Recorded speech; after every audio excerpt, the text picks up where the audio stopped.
আজকের এই প্রেস ব্রিফিংয়ে উপস্থিত সকল সাংবাদিকবৃন্দ, আসসালামু আলাইকুম। চট্টগ্রাম জেলার গোয়েন্দা পুলিশের বা টিভির চলমান ধারাবাহিক অভিযানে চট্টগ্রাম তথা এই অঞ্চলের আলোচিত শীর্ষ সন্ত্রাসী মোবারক হোসেন ইমন ওরফে ডেভিড ইমন সহ যে 5 জনকে গ্রেপ্তার করা হয়েছে এবং তাদের দেখানো মতো বা তাদের কাছ থেকে একটি বিদেশি পিস্তল, 2টি এলজি সহ অন্যান্য দেশীয় অস্ত্র উদ্ধার করা হয়েছে। এই সংক্রান্তে আমাদের আজকে প্রেস ব্রিফিংয়ে আমরা উপস্থিত হয়েছি। চট্টগ্রামের আইন শৃঙ্খলা পরিস্থিতি স্বাভাবিক রাখা, জনগণের জানমাল এর নিরাপত্তা বিধান সহ অপরাধী এবং যত সন্ত্রাসী আছে তাদেরকে আইনের আওতায় নিয়ে আসার লক্ষ্যে বাংলাদেশ পুলিশের সম্মানিত অভিভাবক inspector general of Bangladesh police জনাব আলী হোসেন ফকির স্যার, চট্টগ্রাম রেঞ্জের সম্মানিত ডিআইজি আব্দুল কুদ্দুস চৌধুরী স্যারের নির্দেশনা এবং প্রত্যক্ষ তত্ত্বাবধানে আমরা কিন্তু এই অঞ্চলে আইন শৃঙ্খলা রক্ষায় নিয়মিতভাবে আমরা কাজ করে যাচ্ছি এবং তারই ধারাবাহিকতায় আপনারা দেখেছেন যে রাউজান, ফটিকছড়ি, রাঙ্গুনিয়া এই এলাকায় যে সন্ত্রাসীদের তৎপরতা এবং এর ফলশ্রুতিতে গত 13 জুন 2026 সালে এই পাহাড়তলী এলাকায় আলোচিত যুবদল নেতা মাসুদ চৌধুরীকে প্রকাশ্যে পাহাড়তলী এলাকায় প্রকাশ্যে যে গুলি করে হত্যা করা হয়, এই ঘটনার সূত্র ধরেই আমরা কিন্তু কাজ শুরু করি তখন থেকেই। এবং এই ঘটনার সাথে যারা যারা জড়িত ছিল প্রত্যক্ষভাবে এবং পরোক্ষভাবে সবাইকে আমরা শনাক্ত করতে সক্ষম হই এবং তখন থেকে তাদের পিছনে আমরা লেগে থাকি। এইটার পিছনে কাজ করতে গিয়ে আমরা তাদের সম্পর্কে এই যে আমাদের যে গোয়েন্দা তথ্য, স্থানীয় তথ্য এবং আমাদের যে তথ্য প্রযুক্তির চুলচেরা বিশ্লেষণ, এটা করে আমরা গুরুত্বপূর্ণ অনেক তথ্য পাই এবং এই ধারাবাহিকভাবে আমরা কিন্তু লেগে আছি তাদের পেছনে। লেগে থাকার একটা পর্যায়ে গত 22 তারিখে, এই মাসেরই গত কয়েকদিন আগে 22 তারিখে আমরা ওই মামলার যেটা মাসুদ হত্যা মামলার অন্যতম আসামি এবং এজাহার নামীয় আসামি ইলিয়াস ওরফে ধামা ইলিয়াস, তাকে কিন্তু আমরা গ্রেপ্তার করতে সক্ষম হই। এটা ঢাকা থেকে, ডিএমপি এলাকা থেকে।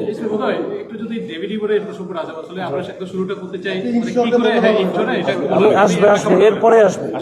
তো ধামা ইলিয়াসকে গ্রেপ্তার করার পরে আমরা অনেক তথ্য আমরা তার কাছ থেকে তাদের যে সন্ত্রাসী নেটওয়ার্ক, চাঁদাবাজদের যে নেটওয়ার্ক, এটা সম্পর্কে জানতে পারি।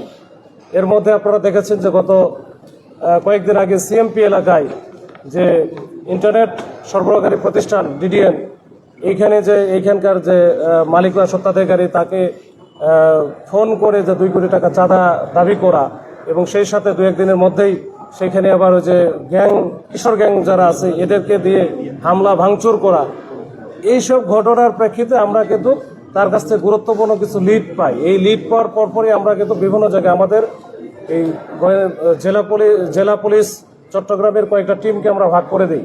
ভাগ করে এক একটা টিম এক এক দিকে আমরা পাঠাই এবং গতকাল এটা কিন্তু একদিনের কাজ না, এটা কিন্তু হুট করে হয় নাই। এটার পিছনে অনেক শ্রম আছে, অনেক পরিশ্রম আছে, অনেক তথ্য প্রযুক্তির বিশ্লেষণ আছে। এটা করতে গিয়ে আমরা তখন যে বিষয়গুলো আমরা পাই, যেটা হয়তো আপনারা একটু জানতে চাচ্ছেন, যে এই যে ডেভিড ইমন বা সন্ত্রাসী ইমন, এই যে তাকে যে ধরা হলো, তো এই ধরার পিছনে আসলে অনেক কাহিনী আছে। জাস্ট ছোট করে 1 মিনিট আমি একটু বলি যে তারা কিন্তু অত্যন্ত ধুরন্ধর এবং খুবই চালাক এবং তারা কিন্তু কোনো নেটওয়ার্কের বাইরে থাকে। বলা যায় যে তারা ওই রকম সিম ইউজ করে না, সব বিদেশি নাম্বারগুলো ব্যবহার করে, অ্যাপসের মাধ্যমে তারা কথা বলে। এইটার ভিতরে ঢুকে কাজ করা এত সহজসাধ্য বা একদিনের বিষয় বা 2 দিনের বিষয় না, এটা আমার দীর্ঘদিনের বিষয়। তো সর্বশেষ আমরা যখন এই চক্র, বিশেষ করে ডেভিড ইমনের, ও যখন দেশে যখন দেখতেছে যে তার ধরা পড়ার সম্ভাবনা আছে বা এটা বেশি আলোচিত হয়ে গেছে, তখন যে বিদেশে একজন আছে যে আলোচিত গ্যাং লিডার যে সাজ্জাদ, বড় সাজ্জাদ ওরফে বড় সাজ্জাদ, তার পরামর্শক্রমে তারা কিন্তু সে কিন্তু ইন্ডিয়াতে বা ভারতে পালিয়ে যাওয়ার একটা চেষ্টা তার পরিকল্পনা ছিল। এই পরিকল্পনা সম্পর্কে আমরা সম্যকভাবে অবগত হই এবং এখান থেকেই সে এই যে যাওয়ার চেষ্টা করে চট্টগ্রাম থেকে ঢাকা, এই যে চট্টগ্রাম থেকে ঢাকা যাওয়ার পথেও কিন্তু আমরা ওই দাউদকান্দি যে এলাকাটা ওইখানে আমাদের কুমিল্লা জেলার যে পুলিশ আছে এসপি স্যারের সহযোগিতা আমরা ওখানেও আমরা চেষ্টা করেছিলাম, কিন্তু পরবর্তীতে আমরা ওখানে আমরা সফল হতে পারি না। এরপরে ঢাকাতে ঢুকে যাই, তার ওখানে গিয়ে কিন্তু গাড়ি বদল করে তা ইভেন তাদের যে ড্রাইভার পর্যন্ত চেঞ্জ করে ফেলে। চেঞ্জ করে এটা একটা পর্যায়ে তারা আমাদের কাছে খবর আসে বা আমরা ওইভাবে এটা নিয়ে খবর পাই যে খুলনার দিকে যাবে। তা আমরা কিন্তু সেইভাবে এই যে পদ্মা সেতুতে যে টোল প্লাজা আছে ওইখানেও কিন্তু আমরা একটা চেকপোস্ট স্থাপন করি। বিশেষ করে ওইখানকার মুন্সিগঞ্জের পুলিশ সুপার স্যারের তাৎক্ষণিক রেসপন্সে ওইখানে ভালো একটা আমরা চেকপোস্ট করি, কিন্তু আমাদের ওইখানে আমাদের ব্যাড লাক যে আমরা ওই সময় আসলে ওইখানে ধরতে পারি নাই। এরপরে আমরা পাস করে চলে যাই। আমরা জানি যে সে যাবে খুলনাতে, ওইভাবে আমরা রূপসার দিকেও আমাদের এটা ওই খুলনা জেলা পুলিশের সহায়তায় আমরা একটা চেকপোস্টের ব্যবস্থা রেখেছিলাম, কিন্তু ইতিমধ্যেই তারা তো বারবার আসলে অনেক ডিসিশনগুলো চেঞ্জ করে। তারা হঠাৎ করে দেখলো যে ওই গোপালগঞ্জ থেকে নড়াইলের দিকে ঢুকে যায়, তখন রাত্র আসলে প্রায় 3:30টার মতো বাজে। তো এই সময় আসলে আমরা তখন কুল পাই নাই। পরে নড়াইলের এসপি স্যারকে আমি ফোন দিয়েছিলাম, পরে আমি ওইখান থেকে বের হয়ে গেছে। এরপরে যশোরে এসপি স্যারের সাথে যোগাযোগ করে ওইখানে লাকিলি স্যারকে আমি পেয়ে গেছি এবং স্যার একেবারে প্রথম কলেই ধরেছেন এবং সাথে সাথে আমাকে একটা টিম অ্যাসাইন করে দিয়েছেন বা আমার সাথে ট্যাগ করে দিয়েছেন। আমি ওই টিমকে সার্বক্ষণিকভাবে সহায়তা করে এবং কোথায় কি যাচ্ছে আমরা সব আপডেট দিয়ে আপনারা জানেন যে যশোরে যে জমজমপুর এলাকা ওইখানে মোটামুটি ভোরের দিকে 5টা বা এরকম 5:15টার দিকে আমরা কিন্তু এই যে ডেভিড ইমন সহ আরো 3জন মানে সব মিলে 4জনকে ওখানে গ্রেপ্তার করতে সক্ষম হই এবং আমাদের টিমটাও পিছনেই ছিল। তো পিছনে ওখানে গিয়ে আমরা পরবর্তীতে শনাক্ত করতে পারি যে ডেভিড ইমন সহ আরো যে 3জন আছে সবাই আসলে তারা ক্লোজ অ্যাসোসিয়েটস এবং এরা কিন্তু একেবারে ওই যে শুটার বলা যায়, বিভিন্ন জায়গায় সন্ত্রাসী কার্যক্রম থেকে শুরু করে চাঁদাবাজি সকল কার্যক্রমে তারা ওস্তাদ। তো এই ওখান থেকে ধরার পরে আমরা কিন্তু না চেনা এটা শেষে আমি বলতেছি। এরপরে আমরা ধরার পরে ওখান থেকে আমরা নিয়ে আসি, যদিও একটু আমাদেরও হয়তো বা ব্যাড লাগি বলা যায় যে ওখান থেকে যখন ধরার পরে এই বিষয়গুলো হয়তো বা যে কোনো কারণেই হোক এটা বাইরে একটু প্রচার হয়ে যায়। তো যেহেতু অনেকগুলো সংস্থা অনেকগুলো বিষয় জড়িত ছিল, সাংবাদিকেরাও তৎপর আছে, তো এই বিষয়গুলো প্রচার হওয়ার পরে আমাদের এই যে অপারেশনের পরবর্তী যে কার্যক্রমগুলো আমাদের জন্য একটু কঠিন হয়ে গিয়েছিল। এবং আমরা কিন্তু তারপরে আমাদের আরেকটা টিম যেটা নোয়াখালীতে অবস্থান করতেছিল, এই টিমটা যখন চারিদিকে ওই যে আপনার টিভির স্ক্রলে আসতেছিল যে শীর্ষ সন্ত্রাসী ডেভিড ইমন গ্রেপ্তার, তখনই কিন্তু আমরা আসলে কুল না পেয়ে দ্রুত কিন্তু ওই যে নোয়াখালীতে কোম্পানিগঞ্জ এলাকায় একটা আরেকটা অভিযান পরিচালনা করি। তো সেখানে আপনারা জানেন যে এই যে রাউজান বা ফটিকছড়ি ওই এলাকার যে আরেকজন শীর্ষ সন্ত্রাসী এবং কুখ্যাত, যার নেতৃত্বে মূলত ওই এলাকায় প্রচুর হত্যাকাণ্ড থেকে শুরু করে চাঁদাবাজি বিভিন্ন ঘটনা ঘটেছে। তো তাকে আমরা ওইখানে ধরার জন্য চেষ্টা করি। একটা বাড়িতে সে ছিল, কিন্তু বাড়ির ছাদ থেকে সে লাফ দিয়ে কোনোভাবে মানে এটা আসলে অলৌকিকভাবে সে বেঁচে গেছে বা সে ওখান থেকে পার পেয়ে গেছে। তো আমার কাছে মনে হয়েছে যে ওইখানে সে ওই যে জাহান্নাম দেখেনি, কিন্তু দোজক দেখে ফেলছে। তো দোজক দেখে ফেলছে এই সন্ত্রাসী যারা আছে। আমার যে মেসেজটা যে এই চট্টগ্রাম অঞ্চলে এইখানে এই অপরাধ করে, সন্ত্রাসী করে, হত্যা করে, চাঁদাবাজি করে পার পেয়ে যাবে এরকম হওয়ার কোনো সুযোগ নাই এবং তাদেরকে প্রত্যেককেই আইনের আওতায় আসতে হবে এবং নিয়ে আসবো। কোনো সন্ত্রাসী বা কোনো অপরাধী এই রাষ্ট্র বা সরকারের ক্ষমতার ঊর্ধ্বে না। তারা রাষ্ট্র বা সরকারের ক্ষমতার অবশ্যই একেবারে নিয়ন্ত্রণে। তো আমরা এটা নিয়ে কাজ করে যাচ্ছি।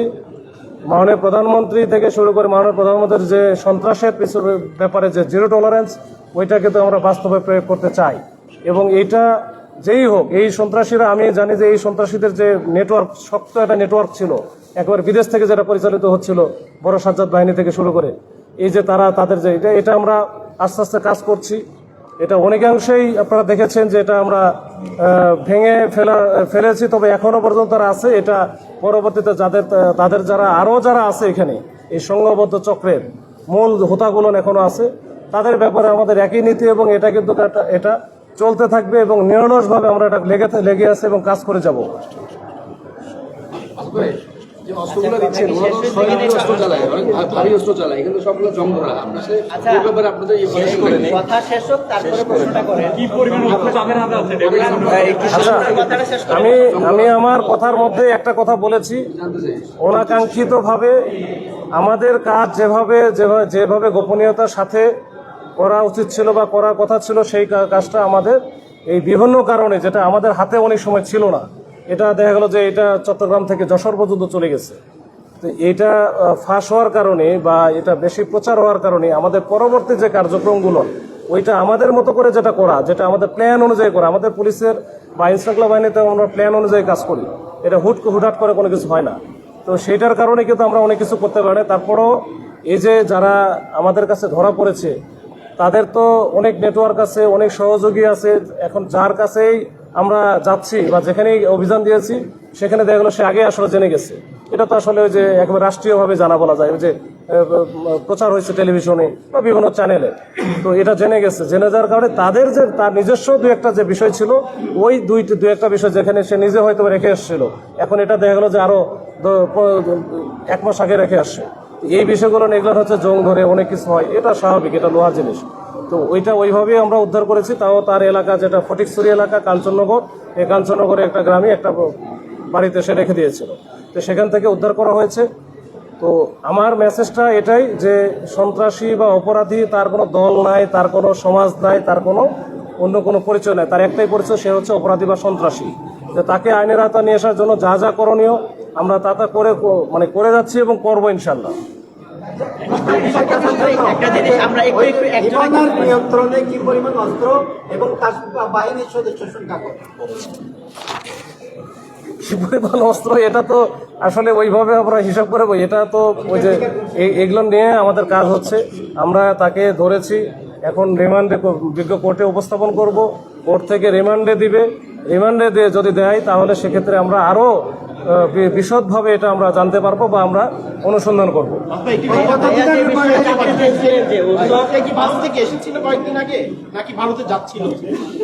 সে বাংলাদেশেই ছিল, যদিও বিভিন্ন ফোন কলে আমরা এর আগেও দেখেছি যে সে বলেছে যে আমি দুবাই আছি, অমুক জায়গায় আছি, এগুলো আসলে মিসগাইড করার জন্য। কিন্তু সর্বশেষ যে সে যখন বেশি চাপে পড়ে যায়, আমরাও তো বিভিন্নভাবে অনেকদিন থেকে কাজ করছি, আর আমরা কাজ করলে ওরা তো আসলে কোনো না কোনোভাবে বুঝে যায়। তখন সে একটা পর্যায়ে বুঝে গিয়েছিল যে এখানে থাকা তার জন্য নিরাপদ না। তখন কিন্তু ওই যে সাজ্জাদের পরামর্শক্রমেই এবং সকল, বিশেষ করে তার তো ইন্ডিয়াতে সে যাবে, এখান থেকে ওইখানে পার করবে, এটা কিন্তু অবৈধভাবেই যাবে এবং 6টার সময় এখানে পৌঁছার কথা ছিল জেগরগাছাতে, পৌঁছে ওই পাশে কে পার করবে এবং ভারতে কে রিসিভ করবে, এটা কিন্তু সব ঠিক করা ছিল। ইভেন ওই পাশে আধার কার্ড একটা বলে ইন্ডিয়াতে আছে, ওই আধার কার্ডও তার কাছে আমরা পেয়েছি, যেটাতে সে ইউজ করার কথা ওইখানে গিয়ে। তো এই হচ্ছে অবস্থা। তিনি যার গাড়িতে করে ঢাকা থেকে যশোর যাচ্ছে, ওনাকে আইডেন্টিফাই করতে পেরেছেন কিনা? তাকে তো ধরাই হয়েছে। আচ্ছা মাসুদ ভাই, একটা সেটা হচ্ছে গতকালকে ডিআইজি মহোদয় ওনার কার্যালয়ে করেছেন, আমরা মনে করেছিলাম আজকে আপনি নতুন কিছু বলবেন বা কোনো কিছু চমক থাকবে। আমাকে একটু বলেন যে এটা তো আটক করছে, এটা আপনার স্বপ্ন পূরণ করতেন, মানে ভিন্ন কিছু বলেন। সে তো তাকে রিমান্ডে আসবে, তাকে প্রাথমিক জিজ্ঞাসা করে সে আপনাদের কী বলেছে, সে কতজন লোকের কাছ থেকে সে টাকা আদায় করেছে, আর যারা সব টাকা আদায় করে তাদের সাথে বিভিন্ন চিত্রনায়িকা মডেলদের সম্পর্ক থাকে, ওদের সাথে কোনো কোনো কাছে কিনা রাজনৈতিক কোনো জড়িত আছে, রাজনৈতিক কোনো সচেতনতা আছে কিনা। আমার একটা অ্যাড করি, সেটা হচ্ছে আমরা 2024-এর আগে